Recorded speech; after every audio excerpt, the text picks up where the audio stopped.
न्याय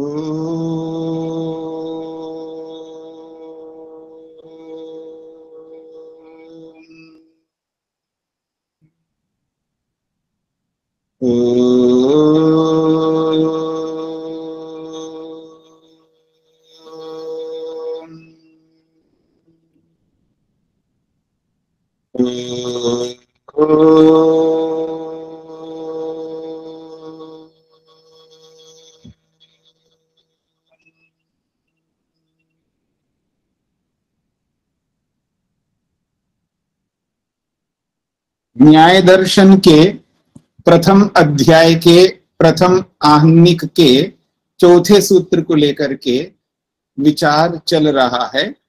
प्रत्यक्ष प्रमाण किसे कहते हैं? सूत्रकार ने सूत्र के रूप में प्रत्यक्ष प्रमाण का लक्षण किया है।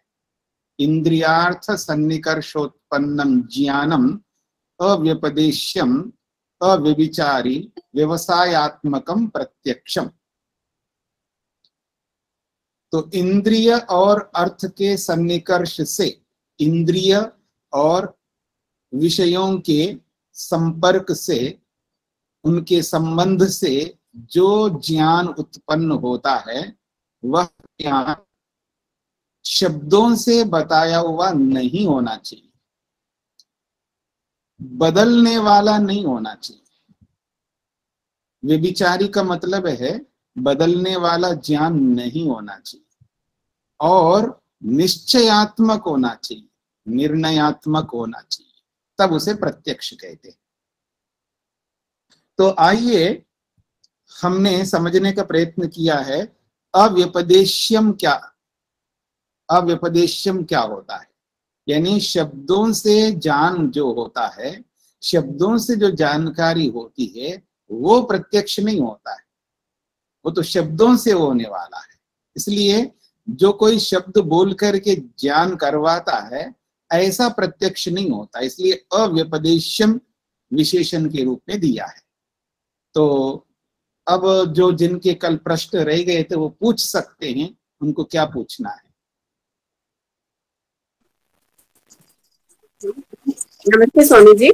जी स्वामी जी, मुझे ऐसा समझ में आया जैसा आपने समझाया प्रत्यक्ष प्रमाण का, कि जो जैसे आप थे, आपने मुझे बताया कि बर्फ ठंडी होती है, तो ये शब्द प्रमाण हो गया।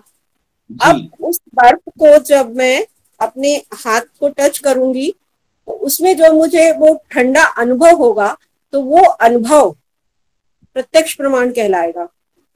और वो बिल्कुल बाकी तीन चीजें तो लगेंगी कि शब्दों से ना हो, और अन्य में अन्य की जानकारी ना हो, और उसमें बिल्कुल निर्णय कर लिया गया हो कि अब कोई संभावना ही ना हो संशय की, वह प्रत्यक्ष ज्ञान होता है। मुझे ऐसा समझ में आया स्वामी जी। हाँ जी,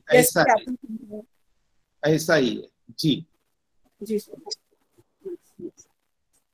हाँ जी, अनिल जी को क्या पूछना है? जी नमस्ते जी। तो ये 15 पेज पर जो ये हिंदी में इसका दिया हुआ है अर्थ, उसमें एक शब्द आया है व्यावर्तक। दूसरे पैराग्राफ में विशेष कारण जब ग्रहण का प्रयोजक है तो मन इंद्रिय के संयोग को प्रत्यक्ष में कारण कहना चाहिए। सूत्रकार ने विभक्त किए जा रहे प्रत्यक्ष लक्षण में एक व्यावर्तक देकर काम चला गया है। दूसरे पैराग्राफ में जी, अंतिम लाइन में है दूसरे पैराग्राफ की। जी, तो उसमें क्या पूछना है? तो व्यावर्तक से क्या आशय है स्वामी जी? भेदक, भेद करने वाला, जी, अलग करने वाला। ठीक है स्वामी जी। ठीक। तो और कोई है जो जिनके कल के प्रश्न थे? हाँ जी, प्रेम कुमार जी को क्या पूछना है?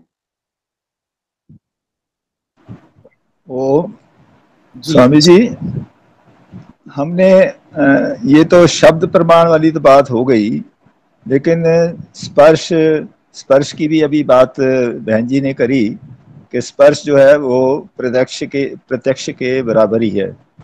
इसी प्रकार रस जो है वो भी, और गंध, उनका क्या रहेगा?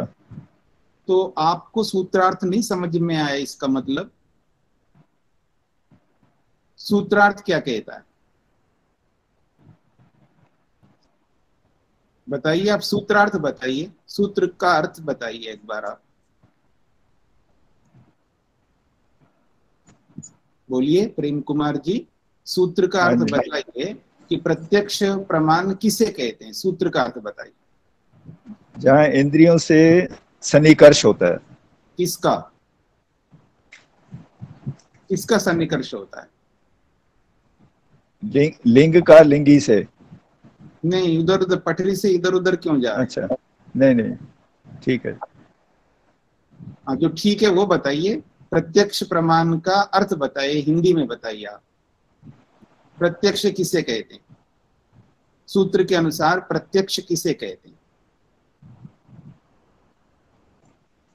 तो आप बता नहीं पा रहे हैं, इसका मतलब हो सकता है आपने कल के पाठ को नहीं देखा होगा, या तो कल आपने पाठ में आप रहे नहीं हो, अथवा दोबारा नहीं सुना होगा, आपने तैयारी नहीं किया होगा। तो बहुत सरल है, प्रत्यक्ष किसे कहते हैं? प्रत्यक्ष का अर्थ है इंद्रियों का अर्थों के साथ जब सन्निकर्ष होता है उसे प्रत्यक्ष होते हैं। अब हमें यह समझना चाहिए इंद्रियां कितनी हैं और अर्थ कितने। तो मैंने ये बताया 5 इंद्रियां हैं जिन इंद्रियों का अर्थों के साथ संपर्क होता है, और वो अर्थ भी 5 हैं। और वो कौन है 5 अर्थ? एक रूप है, एक रस है, एक गंध है, एक स्पर्श है और एक शब्द है। रूप, रस, गंध, स्पर्श और शब्द। अब माता नीता जी ने स्पर्श को लेकर के बताया, तो अपने आप को आपको समझना चाहिए कि 5 अर्थों में से एक अर्थ के बारे में उन्होंने प्रश्न किया है, और बाकी 4 अर्थ है ही है, उनके साथ भी वो भी प्रत्यक्ष होता है। फिर पूछने वाली क्या बात रही? इसलिए पहले परिभाषा को समझो, सूत्र के अर्थ को समझो, फिर उसके बाद कोई बात समझ में नहीं आएगी तो फिर उसके बारे में प्रश्न आप कर सकते हैं। हाँ, ठीक है जी स्वामी जी, ठीक है। प्रत्यक्ष का अर्थ समझ में आया आपको? जी जी जी। हाँ, तो चाहे वो स्पर्श का हो, रूप का हो, रस का हो, गंध का हो या शब्द का हो, 5 ये अर्थ कहलाते हैं। और इन 5 के साथ 5 इंद्रियों का संपर्क होता है, इन सबको प्रत्यक्ष कहते हैं। और दिमाग से सभी लोगों को ये हटा देना चाहिए, जो आंखों से देखते हैं वो ही प्रत्यक्ष होता है। दिमाग में ये लोगों के अंदर भरा हुआ है। लोग ये समझते हैं जब तक मैं आंखों से नहीं देखूं तो नहीं मानूंगा। मतलब उसको ऐसा लगता है कि आंख से देखा हुआ ही प्रत्यक्ष होता है। इसलिए ये सारी बातें मन के अंदर आती हैं और प्रश्न इसलिए उपस्थित होते हैं। इसलिए सबसे पहले हम सबको, अब माइक बंद कर लीजिएगा, सबसे पहले हम सबको लक्षण समझ लेना चाहिए, सिद्धांत समझ लेना चाहिए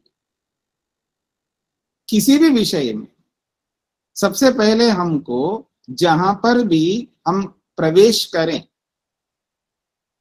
तो कहीं पर किसी भी फील्ड में प्रवेश करें, सबसे पहले उस फील्ड के जो विषय हैं उन विषयों के सिद्धांतों को समझ लेना चाहिए, उनके कॉन्सेप्ट्स को समझ लेना चाहिए। फिर उसके बाद कोई परेशानी नहीं होगी। फिर परेशानी होगी तो उन कॉन्सेप्ट्स को समझने वाले एक्सपर्ट्स जो कुशल होंगे उनसे आप प्रश्न कर सकेंगे और उनका समाधान वो आपको देंगे, तो आपको और क्लियर हो जाएगा। तो ऐसे ही यहाँ पर भी हमें कोई बात समझ में नहीं आ रही है तो सबसे पहले हमारी जो बुद्धि है, हमारा जो दिमाग है, हमारा जो सोच है, विचार है, उस विचार को, उस सोच को, उस बुद्धि को उस कॉन्सेप्ट पर ले जाना चाहिए, उस सिद्धांत पर ले जाना चाहिए, उस सिद्धांत को समझना चाहिए। तो समझ में आ जाएगा आसानी से हर किसी को। फिर भी नहीं समझ में आता है तब आप प्रश्न कर सकते।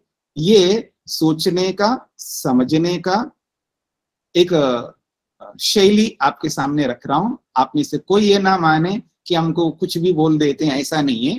क्योंकि विद्यार्थी को जब तक सिखाया नहीं जाता है तब तक विद्यार्थी सीख नहीं पाता है। तो आप सबको मैं विद्यार्थी मान करके ही बता रहा हूं और मेरा कोई उद्देश्य नहीं। तो अब हम आगे बढ़े और किसी कोई प्रश्न तो नहीं पूछना, जो कल के बचे हुए लोगों में से कोई नहीं? हाँ, आपको क्या पूछना है रचना जी? स्वामी जी, ये कल एक शब्द आया है ना तरही दानिमिदम, इसका हाँ, तो समझ में आ गया। ये तर ही तह ही मतलब त के बाद विसर्ग है और ह के बाद भी विसर्ग है।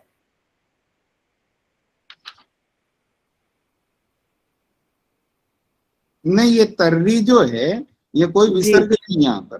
तर्री तो एक अव्यय पद है, और तर्री के बाद में इदानीम का इकार है और तर्री में इकार है। तर्री जी, में वो भी तो इकार है, पहले सुन लीजिएगा।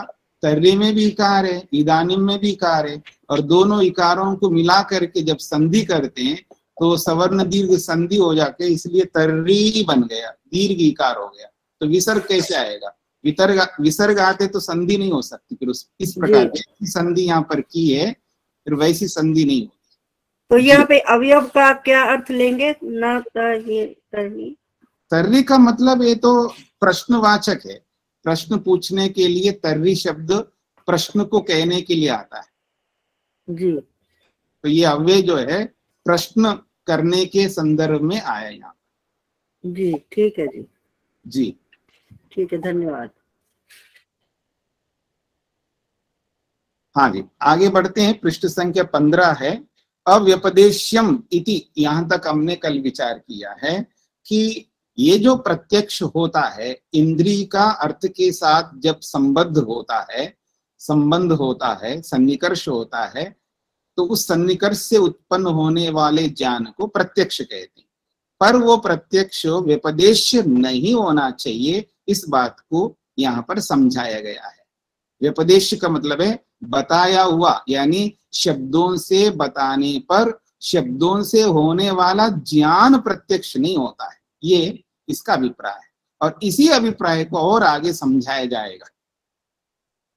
कहते हैं यदिदम अनुपयुक्ते शब्दार्थ संबंधे अर्थ ज्ञानम, यहां से हमारा नया पाठ चल रहा है।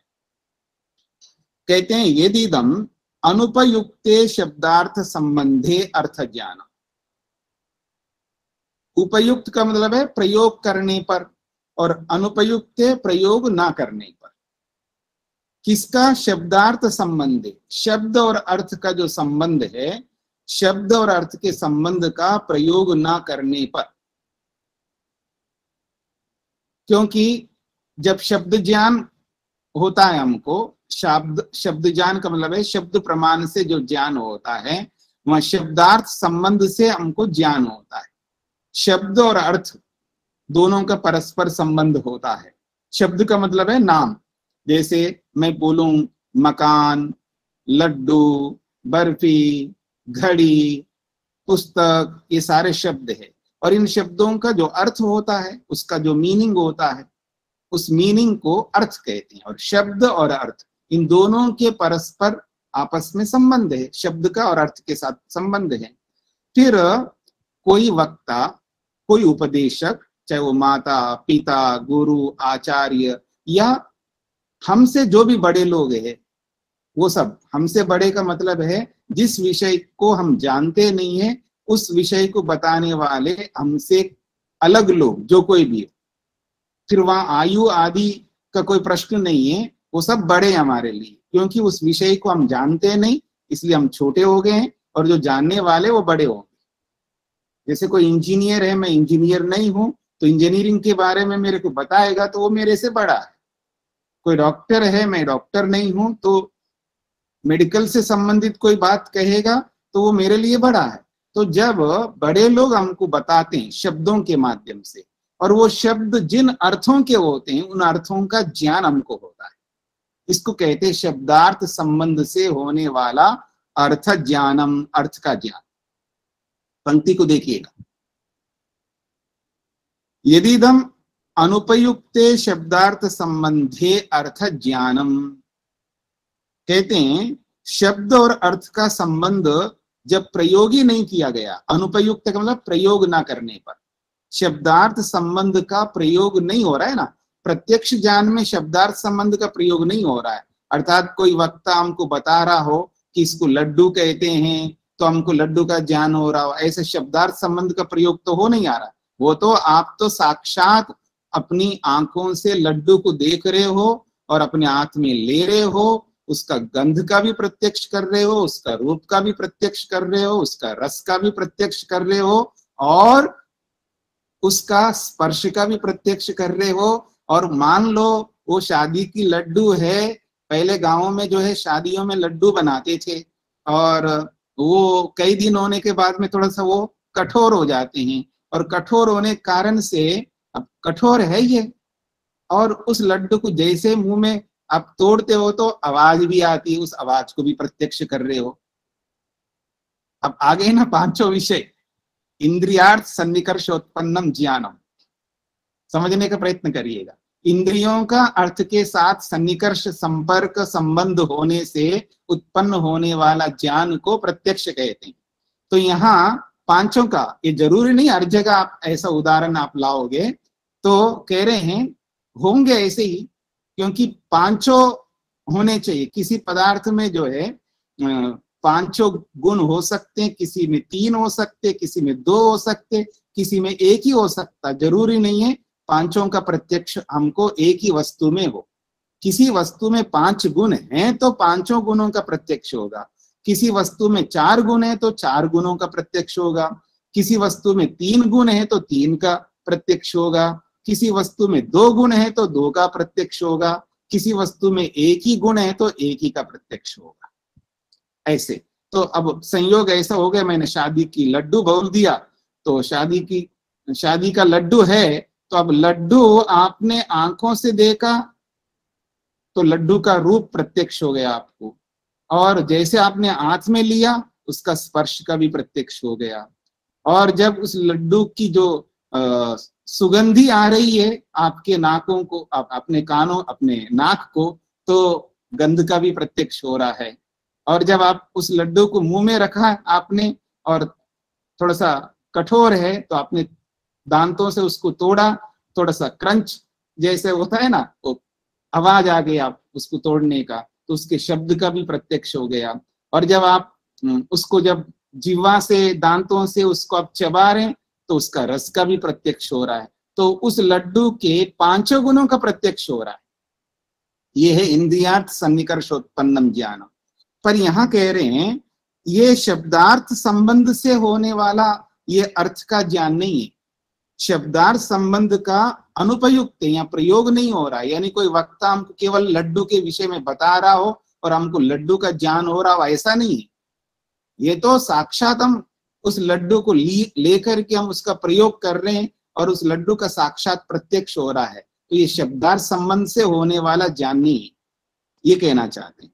तो यदिदम अनुपयुक्त शब्दार्थ संबंधे, शब्द और अर्थ का संबंध का प्रयोग न होने पर जो अर्थ का ज्ञान होता है वैसा अर्थ का ज्ञान नहीं है यहाँ पर। न तो नामधेय शब्देन व्यपदिश्यते, किसी वक्ता के द्वारा नाम बोल करके कथन नहीं किया जा रहा है यहाँ पर कि ये लड्डू है। न तत, ये जो लड्डू का प्रत्यक्ष हो रहा है, वो लड्डू का प्रत्यक्ष जब व्यक्ति को जो हो रहा है वो नामधेय शब्देना, मतलब लड्डू रूपी नाम के द्वारा, किसी वक्ता के द्वारा व्यपदिश्यते, बोला जा रहा हो तो आपको ज्ञान हो रहा हो, ऐसा नहीं है ये वाला। ये तो साक्षात आप अनुभव कर रहे प्रत्यक्ष के द्वारा। गृहीते अपि च शब्दार्थ संबंधे अस्य अर्थस्य अयम शब्दो नामधेयमिति। फिर कह रहे हैं गृहीते अपि च शब्दार्थ संबंधे, यदि शब्द और अर्थ का संबंध को अगर हम जान भी ले, कोई व्यक्ति बोल रहा है लड्डू के विषय में और उस लड्डू रूपी शब्द का और उसका जो मीनिंग अर्थ है, इन दोनों के संबंध को जान लेने पर भी अस्य अर्थस्य अयम शब्दः, इस लड्डू रूपी अर्थ का ये लड्डू नाम रूपी शब्द है, ऐसा अगर हमको समझ में भी आ जाता है तो वो जो ज्ञान है वो प्रत्यक्ष नहीं कहलाएगा, ये कहना चाह रहे। दोनों में अंतर आपको पकड़ में आ रहा है ना। एक तो है आप साक्षात अपने किचन में जाकर के या किसी गांव में जाकर के या किसी के घर में जाकर के आप पहुंच गए कहीं पर भी और आपको लड्डू मिल गया और साक्षात उस लड्डू का प्रत्यक्ष करके उस लड्डू के पांचों गुणों का प्रत्यक्ष करते उसका उपभोग कर रहे हो, एक तो ये हो गया। अब दूसरा उदाहरण ये है, मान लो किसी व्यक्ति के द्वारा लड्डू शब्द बोला गया है, तो लड्डू शब्द के द्वारा व्यपदेश यानी बोला जाने पर लड्डू रूपी नाम से उस लड्डू का जो मीनिंग अर्थ है, इसको लड्डू कहते हैं। ऐसा जो ज्ञान हो रहा है, ऐसा ज्ञान हो भी जाए पर यह ज्ञान प्रत्यक्ष नहीं कहलाता है, ये कहना चाह रहे। पकड़ में आ गई जी। तो अब आइए यहां पर पंक्ति पर, शब्दार्थ संबंधे गृहीते अपि, किसी व्यक्ति के द्वारा लड्डू ऐसा शब्द के द्वारा उच्चारण किए जाने पर, तो शब्द और उस अर्थ का संबंध को जान लेने पर भी अस्य अर्थस्य अयम शब्द, इस लड्डू रूपी अर्थ का ये लड्डू नाम रूपी शब्द है, ऐसा अगर आपको ज्ञान भी हो गया है, पर वो जो ज्ञान है वो प्रत्यक्ष नहीं कहलाएगा। यदा तो सो अर्थो गृह्यते, यदा जब तो वो अर्थ गृहीत होता है, अर्थात जब कोई व्यक्ति आपको लड्डू ऐसा बोलता है तो उस लड्डू का अर्थ आपको पता लग रहा है कि लड्डू होता है।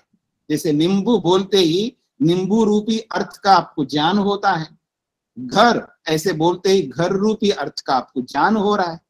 तो कहते हैं यदा तो सो अर्थो गृह्यते, शब्द को बोलने पर जो अर्थ का ज्ञान आपको जो हो रहा है, तदा तत् पूर्वस्माद अर्थ ज्ञानात न विशिष्यते, ये पहले जो शब्द ज्ञान से होने वाला ज्ञान है, यानी शब्द प्रमाण से होने वाला जो ज्ञान है, उससे अलग थोड़ा है, वो वही तो ज्ञान है। ये वाला जो शब्द प्रमाण में जो ज्ञान होता है वही तो ज्ञान है। ये वाला अभी जो मैंने उच्चारण किया घर, तो आपको जानकारी हो गई, मैंने शब्द बोला तो घर का घर रूपी अर्थ का बोध हो गया आपको।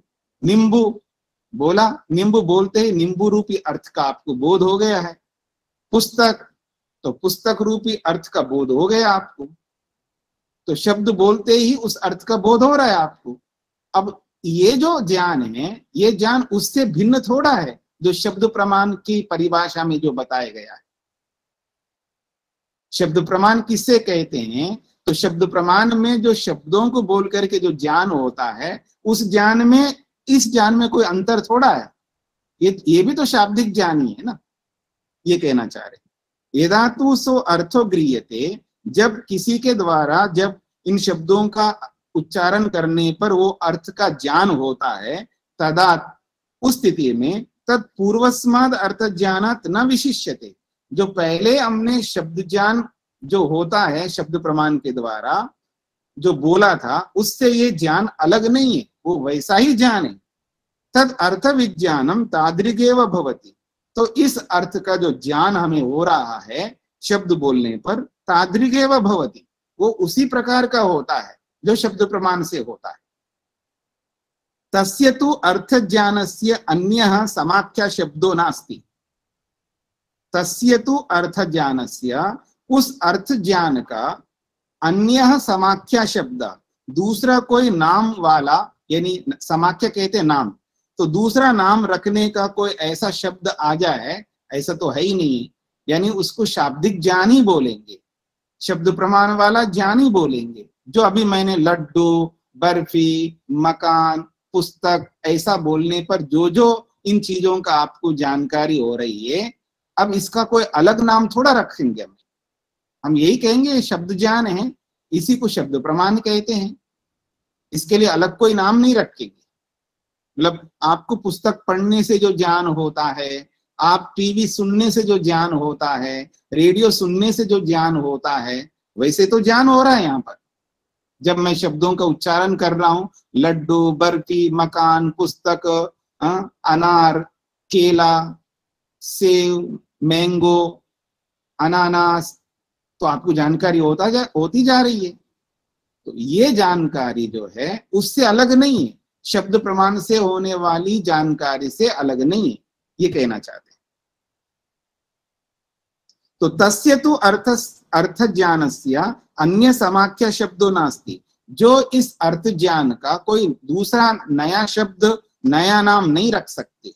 ये न प्रतीयमानम व्यवहाराय कल्पेता, जिससे प्रतीयमानम, जिससे जाना जाता हुआ व्यवहार के लिए वो समर्थ हो जाएगा। न च अप्रतीयमानेन व्यवहारा, और हमें प्रतीत नहीं हो रहा है। अगर मैं शब्द बोल रहा हूं, लड्डू बोल रहा हूं, अनानास बोल रहा हूं, अनार बोल रहा हूं, केला बोल रहा हूं, और आपको ज्ञान नहीं हो रहा है, तो अप्रतीयमानेन, अगर आपको जानकारी नहीं हो रही है तो न व्यवहार, फिर व्यवहार कैसे चल पाएगा? कोई व्यवहार नहीं कर पाएंगे।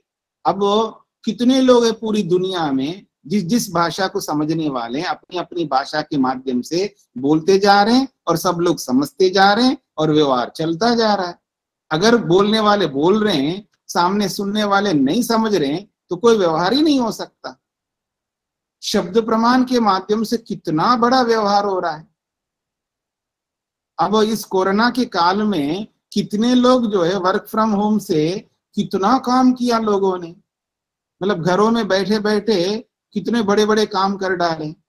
हम लोग भी बैठ करके उपनिषद पढ़ लिए, वेदांत पढ़ लिए। हाँ, ऐसे पता नहीं और भी दुनिया में कितने लोगों ने काम किया है।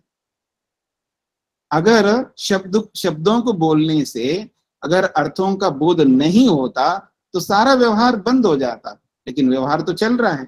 तो कहते हैं न च अप्रतीयमानेन व्यवहार तस्मात् ज्ञेयस्य अर्थस्य संज्ञा शब्देन इति करणयुक्तेन निर्दिश्यते।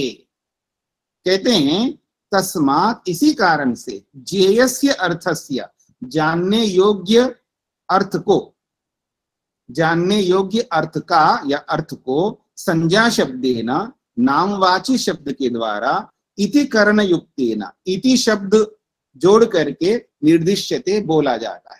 संस्कृत की बात हो रही है ना, हिंदी में तो हम इति शब्द जोड़ते नहीं है। जैसे रूपम इति, इदम रूपम इति, यह रूप है। इति का मतलब है ऐसा है, ये रूप ऐसा है। तो रूपम इति का मतलब है रूप का ज्ञान हो जाएगा हमको। रूपम बोलते ही रूप का ज्ञान हो जाएगा। रस इति, तो रस इति ऐसा कहें, इति जोड़ रस इति, ज्ञानम, ज्ञान हो जाता है रस का हमको। यानी शब्द प्रमाण में ऐसा होता है ना, वहां इति शब्द जोड़ देते हैं बोलते समय, यानी शास्त्रों में, या उच्चारण कर दे। हाँ, उच्चारण जब करते हम लोग बोलते हैं रूपम इति जानियात, रस इति जानियात, गृहम इति जानियात, इति शब्द हम लगा लेते हैं। और प्रत्यक्ष में इति शब्द आदि कुछ लगाने की जरूरत नहीं हुआ, तो प्रत्यक्ष आप अनुभव कर रहे हैं। तो शब्द प्रमाण में हम लोग ऐसा इति जोड़ देते हैं, इससे पता लगता है ये शब्द प्रमाण का विषय है, ये शब्द प्रमाण का विषय है। रूपम इति ज्ञानम, रस इति ज्ञानम, तदेवं अर्थ ज्ञान काले स न समाख्या शब्दो व्याप्रियते। अब कहते हैं जब हम प्रत्यक्ष करेंगे रूप का, रस का, तब क्या परिस्थिति होती है?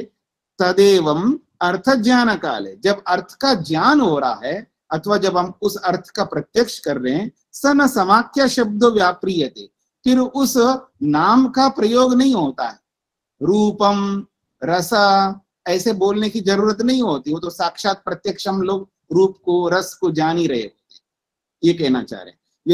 व्यवहार काले तो व्याप्रियते, जब हम उनका प्रत्यक्ष नहीं कर रहे हैं लेकिन व्यवहार में, बोलचाल में जब हम उसका प्रयोग करते हैं तब तो उसका व्यवहार होता है। रूपम इति, रसा इति, तब इसका प्रयोग होता है। अर्थात नाम का कथन जो होता है, वस्तुओं के नामों को लेकर के उच्चारण जो है व्यवहार काल में होता है। जब बोलचाल का व्यवहार होता है तब उनका नाम लेकर के उच्चारण करते हैं, और जब हम प्रत्यक्ष कर रहे होते हैं वहां नाम लेकर के बोलने की जरूरत नहीं है, बस लड्डू सामने अपना लेके खा रहे हैं।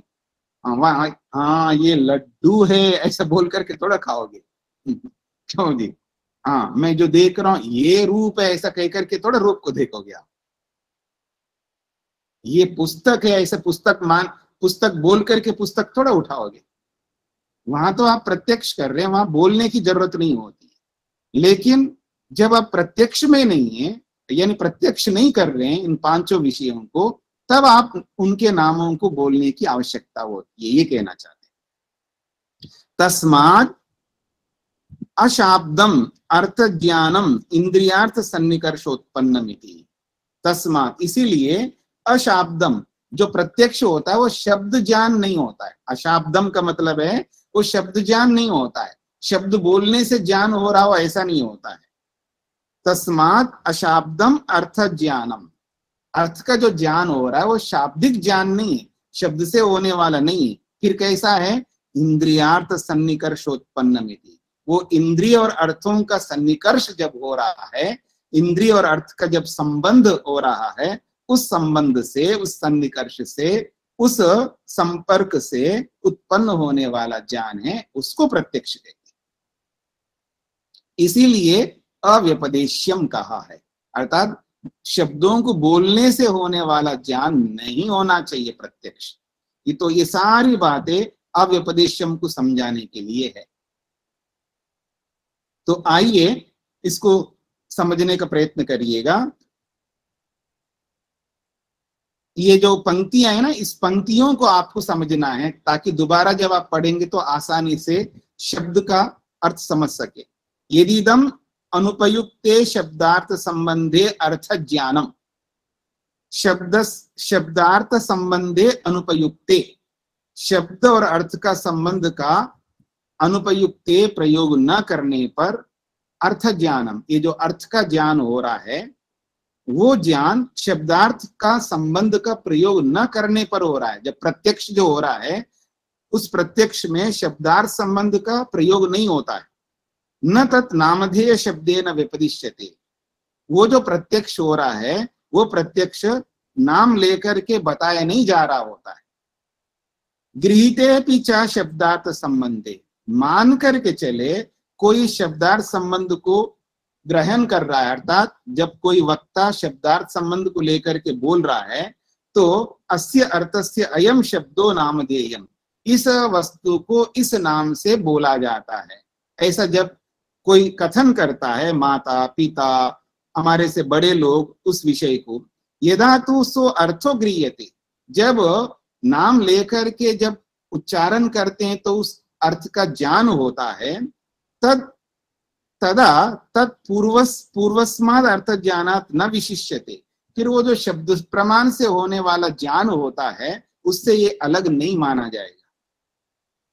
तद अर्थ विज्ञानम तादृगेव भवति, वो जो अर्थ का ज्ञान हो रहा है शब्द को बोलने से वो उसी के समान होता है जो शब्द प्रमाण में होता है। तस्य तु अर्थ ज्ञानस्य अन्य समाख्या शब्दो नास्ति, उस अर्थ का जो ज्ञान हो रहा है, कोई वक्ता जब बोल रहा है कि ये घड़ी है, ये पुस्तक है, अथवा ऐसे बोलता जा रहा है, घड़ी एक होती है, पुस्तक एक होती है, मकान एक होता है, लड्डू एक होता है, ऐसा बोलता जा रहा है। जैसे प्रवचन करता है, बहुत सारी बातों को बोलता है प्रवचन में, उन शब्दों को सुनते हुए हमको ज्ञान होता है उन अर्थों का।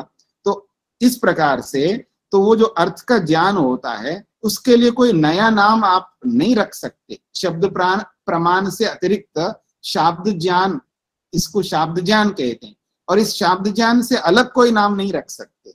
ये शब्द प्रमाण के अंतर्गत आता है, इसलिए इन सबको शब्द से होने वाला ज्ञान शाब्द ज्ञान ही कहते हैं, अर्थात शब्द प्रमाण से होने वाला। इसके लिए और कोई नया नाम नहीं रख सकते। ये ना प्रतीयमानम व्यवहाराय कल्पेता, जिससे अलग नाम रखो फिर उसके द्वारा आप व्यवहार करने में समर्थ होते हो, ऐसा नहीं हो सकता। न च अप्रतीयमाने न व्यवहारा, और जब हम लोग उन शब्दों का प्रयोग करते हैं और हमको उन शब्दों का अर्थ समझ में ना आए तो फिर हम कोई व्यवहार नहीं कर सकते। तस्मात् ज्ञेयस्य अर्थस्य संज्ञा शब्देन इति करणयुक्तेन निर्दिश्यते, इसीलिए तस्मात् ज्ञेयस्य अर्थस्य, जानने योग्य जितने भी पदार्थ है उन पदार्थों को संज्ञा शब्द के द्वारा, अर्थात उन अर्थों के नाम वाले जितने भी शब्द है उन शब्दों का उच्चारण करते हुए, इति ऐसा बोलते हुए संस्कृत में निर्देश किया जाता है। जैसे कि रूपम इति ज्ञानम, तब ज्ञान होता है ये रूप है, रस इति ये रस है, ऐसा ज्ञान होता है।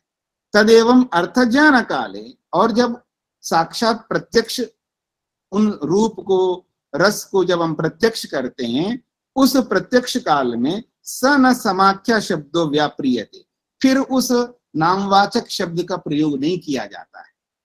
लेकिन बोलचाल के व्यवहार काल में तो व्याप्रियते, उन सब शब्दों का, नामवाची शब्दों का प्रयोग हम लोग करते हैं।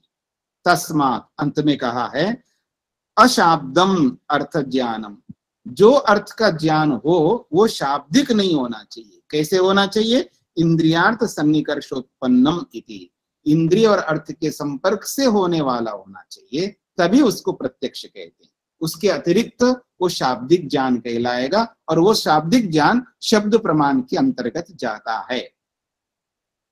ये इसका अभिप्राय है। आगे बढ़ते हैं जी, 16वां पृष्ठ निकालिए। तो 3 शर्त बताए हैं प्रत्यक्ष के लिए, कि प्रत्यक्ष हो होता है जो व्यपदेश्य नहीं होना चाहिए, अर्थात शाब्दिक ज्ञान नहीं होना चाहिए। दूसरा जो हेतु दिया है, व्यभिचारी नहीं होना चाहिए। देखिए, न्याय दर्शन में व्यभिचार शब्द का बहुत प्रयोग होता है। व्यभिचार को समझ लीजिएगा, व्यभिचार का मतलब क्या होता है। जो लोक में व्यभिचार जो कहते हैं, वो भी यही ऐसा ही व्यभिचार होता है। व्यभिचार का मतलब है जो नियम दिया गया है उस नियम के विरुद्ध चलना व्यभिचार है। वो किसी भी विषय में हो सकता है, बोलचाल में भी व्यभिचार होता है, और बाकी जो आप ब्रह्मचर्य के विषय में, रजवीर के विषय में आप जो नियम लिया जाता है, पति पत्नी के लिए और पत्नी पति के लिए होता है, वो नियम लिया हुआ है, फिर उसके विरुद्ध चलते हैं तो उसको भी व्यभिचार कहते हैं। और सत्य बोलना चाहिए और सत्य नहीं बोला है तो वो झूठ बोल दिया, छल कर दिया, तो आपने व्यभिचार, आप व्यभिचार को प्राप्त हो। तो जब वाद करते हैं, जल्प करते हैं, वितंडा करते हैं, वहां व्यभिचार शब्द का बहुत प्रयोग होता है। यहाँ पर न्याय दर्शन में व्यभिचार शब्द का बहुत प्रयोग होता है। जो जैसा नहीं है उसको वैसा बताना व्यभिचार है, और जो जैसा है वो वैसा ही बताना वो अव्यभिचार है, वो यथार्थता है। तो इस व्यभिचार को आप समझने का प्रयत्न करेंगे, और आगे भी व्यभिचार शब्द को लेकर के और विस्तार से बताएंगे, यह संक्षेप से बताया जाएगा। तो व्यभिचार का मतलब है बदल जाना, मोटा अर्थ होगा बदल जाना। जो नियम लेते हैं हम उस नियम के विरुद्ध चलना, बदल गया है व्यक्ति, बदलने को, बदल जाने को ही व्यभिचार कहते हैं। तो आइए, ये जो प्रत्यक्ष हो रहा है, जिसको आप प्रत्यक्ष मान रहे हो, वो प्रत्यक्ष बदलना नहीं चाहिए, हमेशा वो प्रत्यक्ष ही रहे। याद रखना, प्रत्यक्ष को समझ लीजिएगा। हाँ जी, मैंने साक्षात भूत को देखा आंखों से, अब वो व्यभिचार नहीं होना चाहिए, वो बदला नहीं होना चाहिए। तो आपने देखा है तो वो प्रत्यक्ष है, तो फिर वो बदलेगा नहीं। जब उसका इन्वेस्टिगेशन करके जब हम समझेंगे, तो वो जो भूत आपको दिखाई दिया है, अब वो भूत ना निकले तो, समझ रहे हैं मेरी बात को? आपने आंखों से देखा भूत को, चलिए जी, आपने देखा है, वास्तव में आपने भूत को देखा ही नहीं देखा, उसका हम इन्वेस्टिगेशन करेंगे, उसका खोजबीन करेंगे, प्रमाण एकत्रित करेंगे, आपने देखा क्या है, और प्रमाणों से यह सिद्ध हो गया है कि आपने कुछ नहीं देखा है, तो आपका प्रत्यक्ष बदल गया। इसका मतलब है वो व्यभिचार को प्राप्त हो गया। इसको कहते हैं व्यभिचार, बदल गया आपका प्रत्यक्ष। तो प्रत्यक्ष बदलना नहीं चाहिए, प्रत्यक्ष हुआ है, क्योंकि प्रत्यक्ष तो प्रमाण है, और प्रमाण कभी बदल नहीं सकता। जब बदल नहीं सकता तो बदला क्यों है? प्रमाण बदल नहीं सकता, प्रमाण हमेशा प्रमाण के रूप में रहेगा,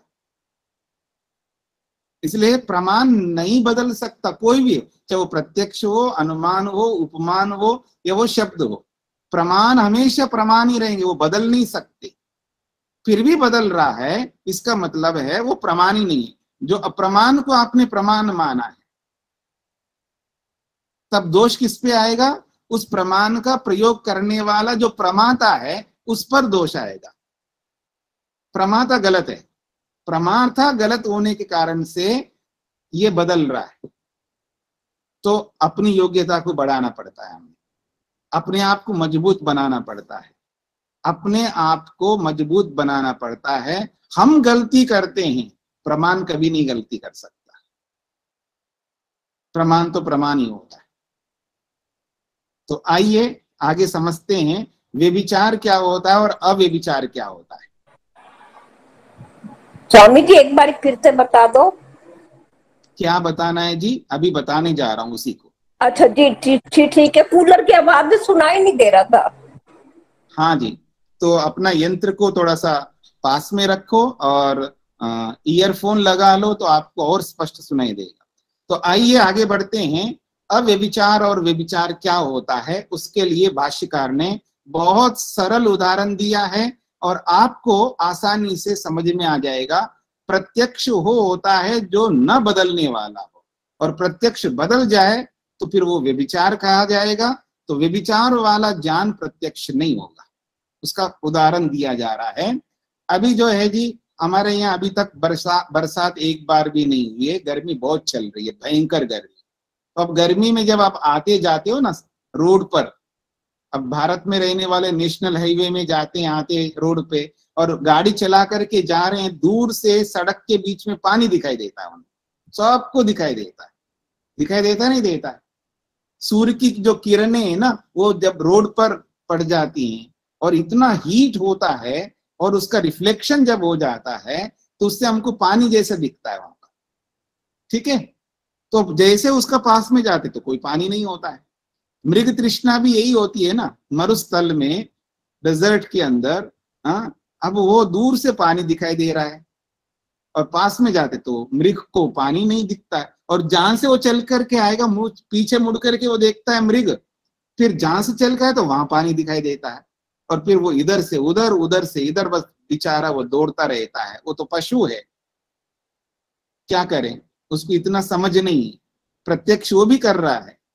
अनुमान का प्रयोग पशु लोग भी करते हैं, शब्द प्रमाण का भी प्रयोग करते हैं, लेकिन हम लोगों की तरह नहीं है। भगवान ने हमको बहुत अच्छा बना दिया है, इसका उपयोग हमको लेना चाहिए प्रमाणों का। आइए, ग्रीष्मे मरीचयो भौमेन ऊष्मना संसृष्टाः स्पंदमानाः दूरस्थस्य चक्षुषा सन्निकृष्यन्ते।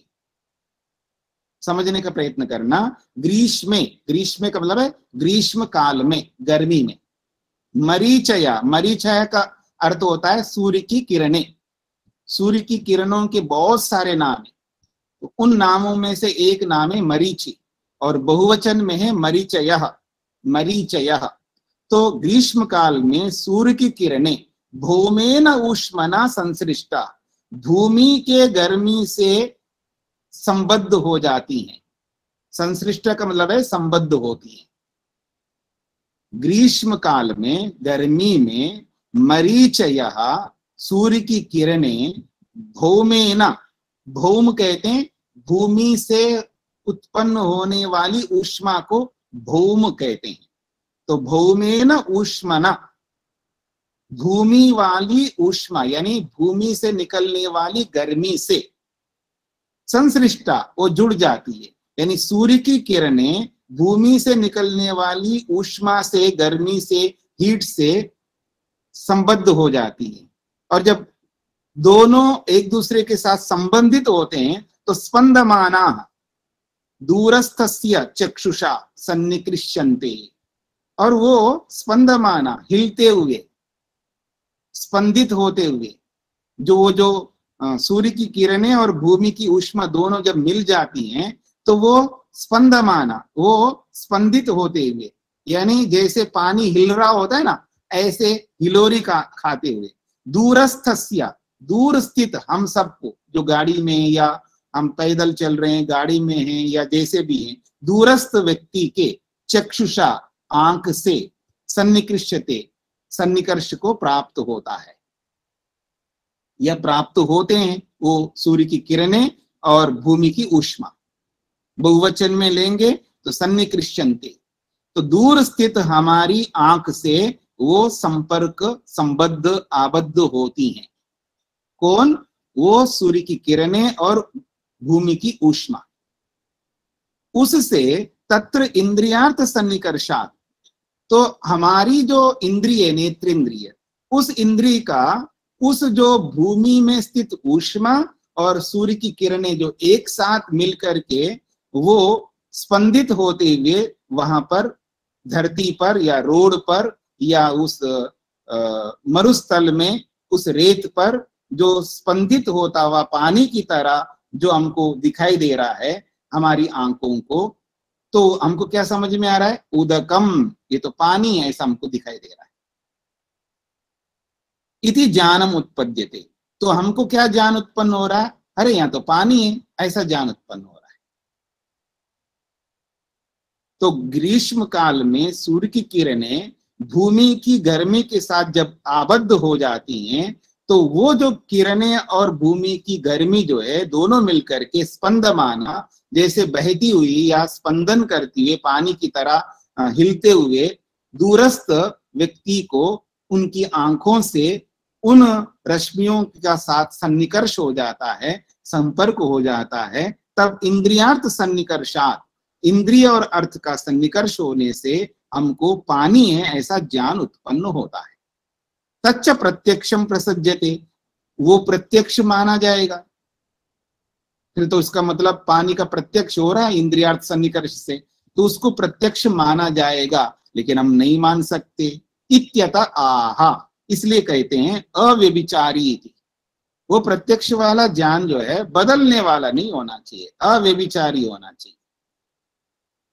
क्योंकि जैसे हम उसके पास जाते हैं तो फिर वो पानी नहीं होता, वहां कुछ नहीं होता है, वो बदल गया हमारा प्रत्यक्ष। तो प्रत्यक्ष हो रहा है तो फिर बदल क्यों रहा है? इसलिए अव्यभिचारी का अर्थात न बदलने वाला होना चाहिए। प्रत्यक्ष उसको कहते हैं जो बदले नहीं कभी भी, प्रत्यक्ष सदा प्रत्यक्ष रहे, तीन काल में प्रत्यक्ष रहे। हमने आज देखा है प्रत्यक्ष, वो 100 साल के बाद में वो प्रत्यक्ष ही बना रहे, वो बदले नहीं, कभी भी नहीं बदले। इसलिए व्यभिचार को प्राप्त होने वाला ज्ञान नहीं होना चाहिए। अब व्यभिचारी किसको कहते हैं और अव्यभिचारी किसको कहते हैं, ये थोड़ा सा शब्दों में आ जाइए, शब्दों को समझने का प्रयत्न करिएगा, आपको स्पष्ट हो गया। यद अतस्मिन् तदिति तद व्यभिचारी। व्यभिचारी और अव्यभिचारी की परिभाषा भाष्यकार अपने शब्दों में करते हैं। बहुत अच्छी परिभाषा है और बहुत महत्वपूर्ण परिभाषाएं हैं, ये सब जगह लागू होती है। एक यूनिवर्सल लॉ के रूप में देखिएगा इसको, कितना महत्वपूर्ण संक्षेप से ये ऐसे सूत्र दिए हैं ये कि जीवन में आमूलचूल परिवर्तन कर सकते हम इन परिभाषाओं से। अपना जीवन ही बदल जाएगा, एकदम शीर्षासन हो जाएगा, आदमी एकदम बदल जाएगा। इतनी परिभाषाओं को अगर हम समझ लें और इस पर चलने लगे तो मेरे को वो याद आती है बात, महर्षि पतंजलि ने कहा है, एक भी शब्द ढंग से समझ लेना तो आदमी मुक्ति को प्राप्त कर लेता है। एकः शब्दः सम्यक् प्रयुङ्क्ते स्वर्गे लोके काम दुख भवति। महर्षि पतंजलि ने एक बहुत बड़ी बात कही।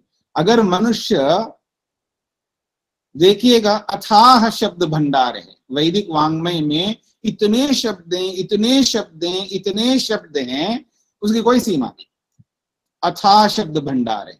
इन अथाह शब्द भंडार में उन्होंने गिनाए वहां पर, इतने वेद, इतने ग्रंथ, ये वो पता नहीं अथाह बता दिए वहां पर। तो सब गिना करके बोलते हैं कि एक शब्द, एक भी शब्द अगर ढंग से आदमी ने समझ लिया है, ढंग से उसको आत्मसात कर लिया, उसको हृदयंगम कर लिया है, तो स्वर्ग को प्राप्त कर लेता है वो आदमी।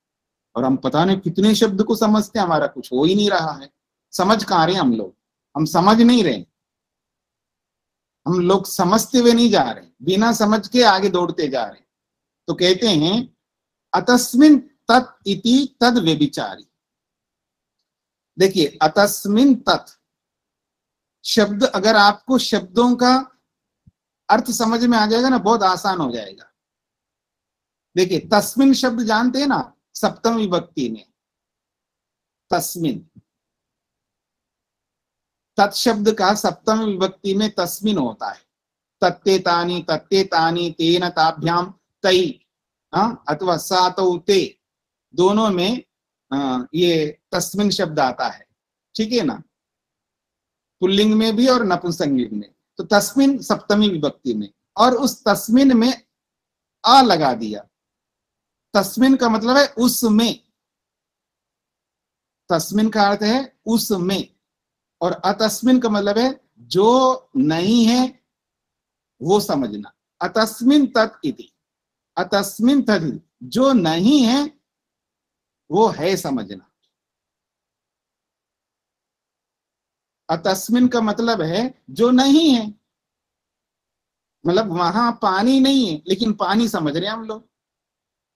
अतस्मिन तदिति, जो नहीं है, जो नहीं है उसको है समझ रहे हैं, अर्थात जो पानी नहीं है उसको पानी समझ रहे हैं, ऐसे समझ सकते हैं। तो अतस्मिन तत् ये व्यभिचार कहलाता है। तद व्यभिचारी, इसी को व्यभिचारी कहते हैं, अर्थात बदलने वाला। तस्मिन, फिर आगे कह रहे हैं यत्तु तस्मिन तदिति, और जो तस्मिन जो जैसा है वैसे दिख रहा है उसको अव्यभिचारी कहते हैं, यानी न बदलने वाला। उसी को प्रत्यक्षम, उसी को प्रत्यक्ष कहते हैं। हाँ, थोड़ा समझने का प्रयत्न करिएगा। मैंने सांप को देखा जी, सांप को देखा, हाँ जी देखो मेरी ओर देखिएगा आप लोग, मैंने अपने आश्रम में इतना बड़ा सांप देखा और इतना मोटा था, देखा जी, ठीक है, दूर से देखा। और पास में देखा तो जैसा दूर से देखो वैसा ही था। यह है तस्मिन तदिति, वो जैसा था वैसा ही है, बदल नहीं रहा है। अब आ जाइए, दूर से मैंने पानी को देखा और पास में जाके तो पानी नहीं है। जो नहीं है उसको हम देख रहे हैं, मतलब जो पानी नहीं है उसको पानी के रूप में देख रहे हैं, या जो सांप नहीं है उसको सांप के रूप में देख रहे हैं। दूर से रस्सी को दूर से देखा, सांप समझ बैठे, पास में जाके देखा वो सांप नहीं निकला, वो रस्सी निकला, या रस्सी निकली, जो भी बोलेंगे आप। तो ये है अतस्मिन तत्। अतस्मिन का मतलब जो नहीं है वो दिख रहा है, जो नहीं है उसकी अनुभूति हो रही है, जो नहीं है उसका ज्ञान कर रहे हैं हम लोग, इसको कहते हैं अतस्मिन तत्। उसको क्योंकि अतस्मिन तत् जो है हमेशा बदलने वाला होता है, इसलिए उसको व्यभिचारी कहा है। व्यभिचारी का मतलब बदलने वाला। जो अतस्मिन तत् होता है वो हमेशा बदलता है, वो एक जैसा नहीं रहता। और तस्मिन तत् जो है कभी नहीं बदलता, वो हमेशा वैसा ही रहता, इसलिए उसको अव्यभिचारी कहते हैं, अर्थात न बदलने वाला। तो जो न बदलने वाला होता है वही प्रत्यक्ष होता है। इंद्रियार्थ सन्निकर्षोत्पन्नम ज्ञानम, इंद्रिय और अर्थ के साथ जब सन्निकर्ष होता है तब जो ज्ञान उत्पन्न हुआ है वो ज्ञान बदलने वाला है, तो प्रत्यक्ष नहीं हो सकता। इंद्रिय और अर्थ के साथ सन्निकर्ष होने से जो ज्ञान हो रहा है और उसको आप प्रत्यक्ष कह रहे हो, और वो प्रत्यक्ष ज्ञान बदलने वाला है तो प्रत्यक्ष नहीं है, और नहीं बदलने वाला है तो प्रत्यक्ष है। इसलिए अव्यभिचारी ये विशेषण दिया है, अर्थात वो न बदलने वाला ज्ञान होना चाहिए। यानी आपने आंख से रूप के साथ संबद्ध किया है, आंख को रूप के साथ जोड़ा है, आपको लाल रूप दिखाई दिया है, फिर वो हमेशा लाल रूप ही होना चाहिए। वो बदल करके पीला रूप दिखाई देने लगे आपको, ऐसा नहीं हो सकता। वो बदलने वाला नहीं होना चाहिए। लाल है तो लाल। आपने किसी मकान को देखा है तो सफेद चूना से, जैसे गांव में या और जगह पर सफेद चूना से या कलर से, केवल व्हाइट कलर से उसको पेंट कर दिया, तो आपने आंखों से देखा है उसको तो व्हाइट ही दिखाई देगा।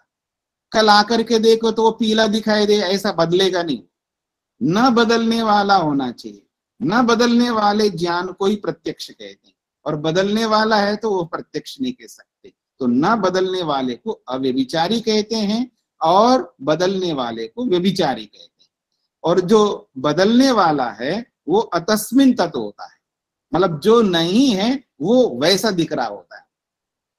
मतलब जो सांप नहीं है वो सांप के रूप में दिख रहा है, जो पानी नहीं है वो पानी के रूप में दिख रहा है, ऐसा समझ लीजिएगा।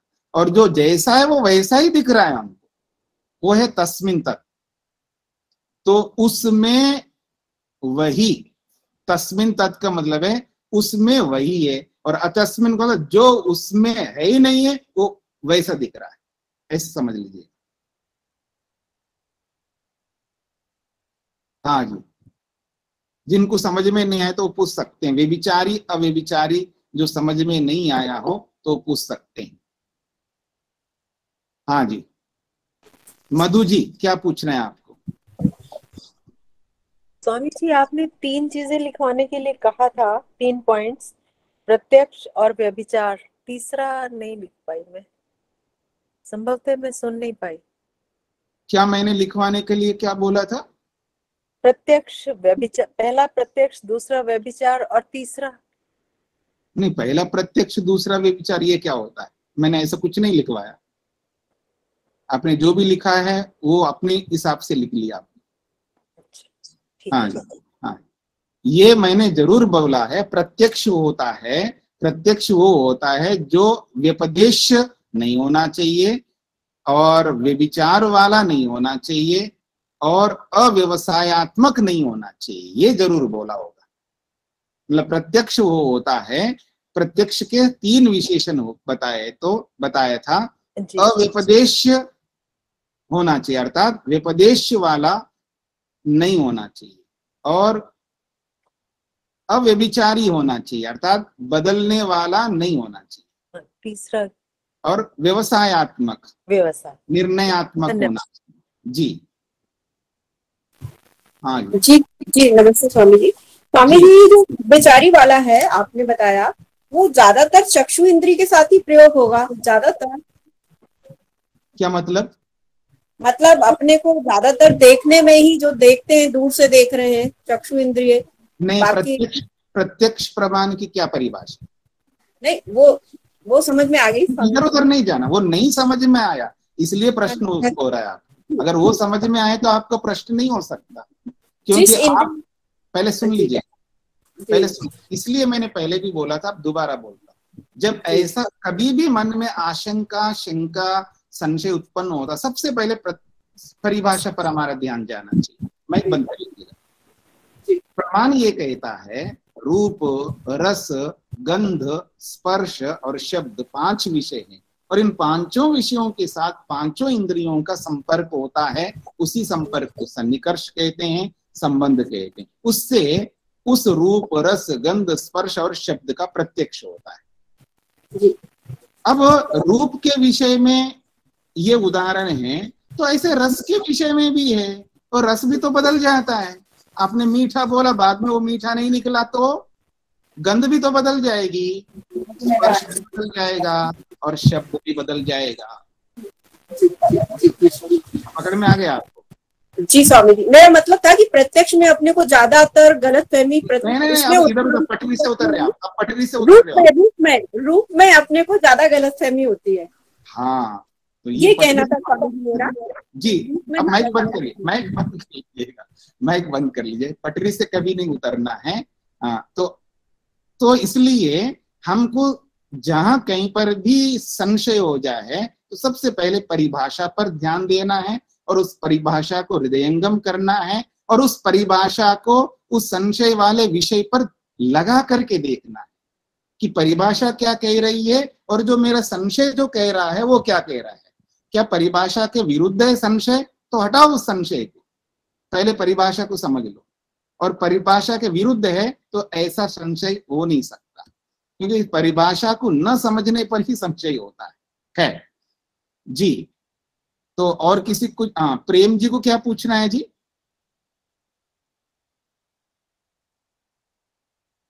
तो पहले का है क्या? वहाँ पहले वाला था जी। अच्छा, ठीक है। तो अब आपके सामने 2 नियम आ गए जी प्रत्यक्ष को समझने के लिए। एक है कि व्यपदेश नहीं होना चाहिए। जब इंद्रियार्थ सन्निकर्ष से उत्पन्न होने वाला जो प्रत्यक्ष होता है उसमें व्यपदेश वाला ज्ञान नहीं होना चाहिए। व्यपदेश वाला का मतलब है शाब्दिक ज्ञान नहीं होना चाहिए। शब्दों से होने वाला ज्ञान अगर है तो प्रत्यक्ष नहीं कह सकता, नहीं हो सकता। दूसरी शर्त बताइए, बदलने वाला ज्ञान। व्यभिचारी का मतलब है बदलने वाला ज्ञान नहीं होना चाहिए। प्रत्यक्ष वो होता है जो न बदलने वाला होता है, और ये तो बदल रहा है, इसका मतलब वो प्रत्यक्ष नहीं।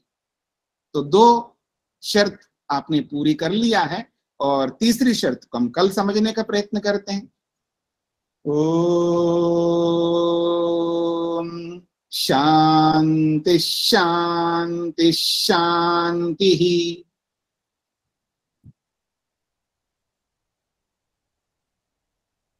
स्वामी जी नमस्ते, बहुत बहुत आभार, धन्यवाद आपका।